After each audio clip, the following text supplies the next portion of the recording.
మెనరికం పెళ్లి ఉన్నప్పుడు అంటే ఫ్యామిలీలో బ్లడ్ రిలేషన్స్లో అయింది అంటే హస్బెండ్ వైఫ్ కొన్ని కామన్ జీన్స్ షేర్ చేయొచ్చు. అంటే ప్రెగ్నెన్సీ వచ్చినప్పుడు అది హస్బెండ్ సైడ్ నుండి కొన్ని జీన్స్ వస్తాయి, ఇంకా వైఫ్ సైడ్ నుండి కొన్ని కామన్ జీన్స్ వస్తే ఆ పిండంలో జన్యుపరమైన అంటే జెనెటిక్ ప్రాబ్లమ్స్ రావడం ఛాన్సెస్ ఎక్కువ ఉంటాయి. దానివల్ల ప్రెగ్నెన్సీ వచ్చాక రిపీటెడ్ అబార్షన్స్కి రిస్క్ ఉంటుంది. ఇంకొకటి మెయిన్ ఏంటంటే బేబీస్ పుట్టాక ఆ జన్యుపరమైన ప్రాబ్లంతో అబ్నార్మల్ బేబీస్ పుట్టడం ఛాన్సెస్ కూడా ఎక్కువ ఉంటాయి.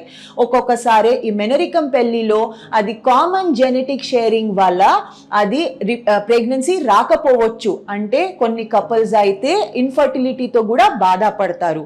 సో మీ మెనరికం పెళ్లి ఉంది అంటే ఫ్యామిలీలో బ్లడ్ రిలేషన్లో మీ పెళ్లి అయింది అంటే ప్రెగ్నెన్సీ ప్లాన్ చేసిన ముందు ఒక మంచి ఫర్టిలిటీ స్పెషలిస్ట్ దగ్గర వెళ్ళి మీరు అయితే కొన్ని టెస్ట్లు చేయొచ్చు.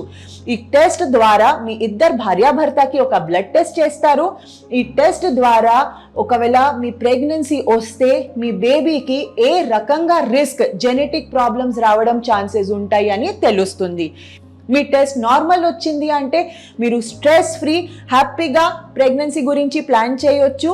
ఒకవేళ మీ టెస్ట్లో ఈ రిస్క్ పాజిటివ్ వచ్చింది, మీకు అబ్నార్మల్ బేబీస్ పుట్టడం ఛాన్సెస్ ఎక్కువ ఉంటాయి అంటే మీ ఫర్టిలిటీ స్పెషలిస్ట్ మీకు ప్రెగ్నెన్సీ ఎలా ప్లాన్ చేయాలి, ఏ రకంగా ట్రీట్మెంట్ తీసుకోవాలి, ఎలా రిస్క్ తగ్గించాలి అని మీకు సలహా ఇస్తారు.